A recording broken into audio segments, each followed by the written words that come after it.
जमशेदपुर विधायक सरयू राय इन दिनों क्षेत्र की जन समस्याओं को लेकर एक्शन में नजर आ रहे हैं। इसी क्रम में विधायक सरयू राय ने भाटिया बस्ती के अशोक पथ, मंदिर पथ समेत कई इलाकों का पैदल निरीक्षण किया। इस दौरान उन्होंने सैकड़ों स्थानीय लोगों से मुलाकात कर उनकी समस्याओं की जानकारी खुद ली। निरीक्षण के दौरान स्थानीय लोगों ने विधायक के सामने बिजली, नाली, सड़क समेत कई मूलभूत समस्याओं को रखा। लोगों ने बताया कि क्षेत्र में जल निकासी और बिजली से जुड़ी परेशानियां लंबे समय से बनी हुई हैं। विधायक सरयू राय ने कहा कि भाटिया बस्ती काफी बड़ी आबादी वाला क्षेत्र है और इसे एक यूनिट के रूप में लेकर विकास की योजना तैयार की जाएगी। उन्होंने कहा कि क्षेत्र में सबसे ज्यादा समस्या नाली और बिजली को लेकर है, जिसे जल्द दूर करने का प्रयास किया जाएगा। सरयू राय ने सरकार पर सवाल उठाते हुए कहा कि 1 साल होने वाला है, लेकिन अब तक विभागों को पर्याप्त राशि उपलब्ध नहीं कराई जा रही है। इसके कारण कई विकास योजनाओं का काम प्रभावित हो रहा है।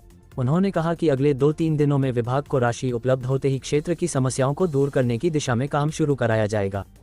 विधायक ने कहा कि भाटिया बस्ती में जमशेदपुर नगर निगम और टाटा स्टील के जुस्को विभाग के माध्यम से आवश्यक सुविधाएं उपलब्ध कराने का प्रयास किया जाएगा।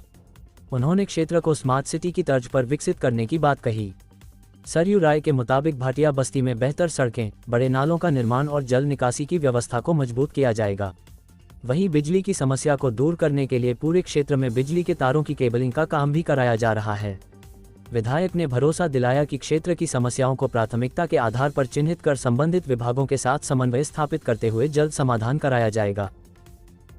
भाटिया बस्ती के कुछ जागरूक नागरिक मेरे यहाँ आए थे। मैंने वादा किया था कि आज हम लोग घूमेंगे यहाँ, तो हम लोग मंदिर पथ और गंगा पथ इस सब इलाके में हम लोग घुमा।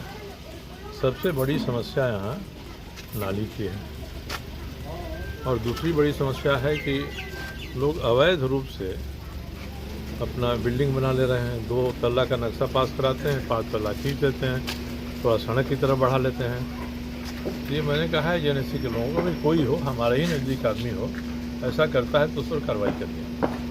अब जितना देंगे लोग हम भेज देंगे उनको कि नोटिस दीजिए कि आपका कितना नक्शा पास है और कितना कर लिया है।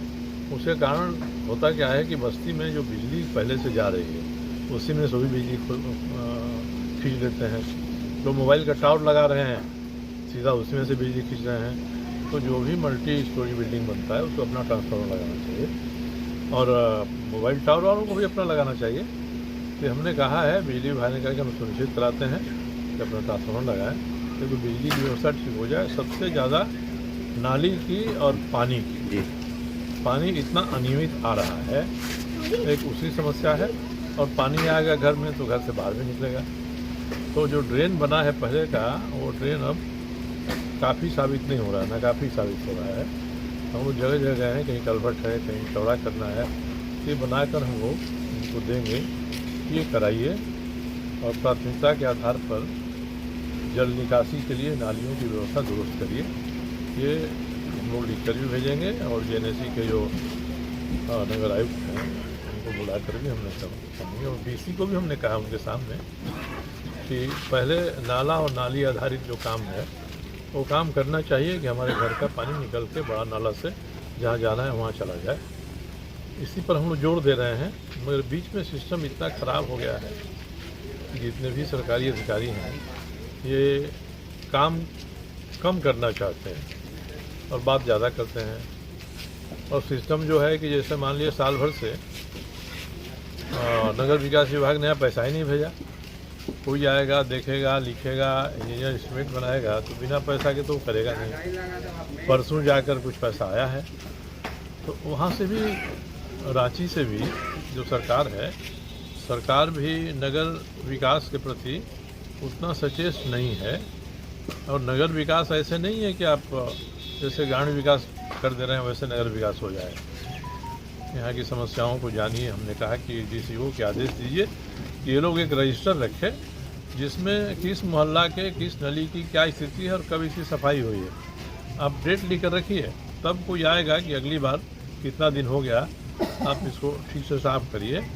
तो दुरुस्त करने की ज़रूरत है जेएनएससी को और टाटा का जो उसको है उसको भी, ये दोनों मिलकर काम करें, ये हम लोग कोशिश कर रहे हैं। उपायुक्त के यहाँ दोनों की मीटिंग में हमने बुलवाया था और वही है कि पैसा अब सरकार से नहीं आएगा तो लोग करेंगे क्या। अब पैसा आ रहा है, आ गया है कुछ और आ रहा है, तो मुझे लगता है काम शुरू होगा भाटिया बस्ती को हम लोगों ने प्राथमिकता के आधार पर लिया है। ये घना बसा हुआ इलाका है। हम लोग एक मॉडल के तौर पर यहाँ कितनी समस्याएं हैं और साल भर में हमने कितना दूर कर दिया, और यहाँ जन सुविधा ऐसा पहुँचे कि लोग संतुष्ट हों थोड़ा। ये भाटिया बस्ती को हम लोग एक अलग यूनिट बनाकर करेंगे, भाटिया बस्ती को शास्त्री में।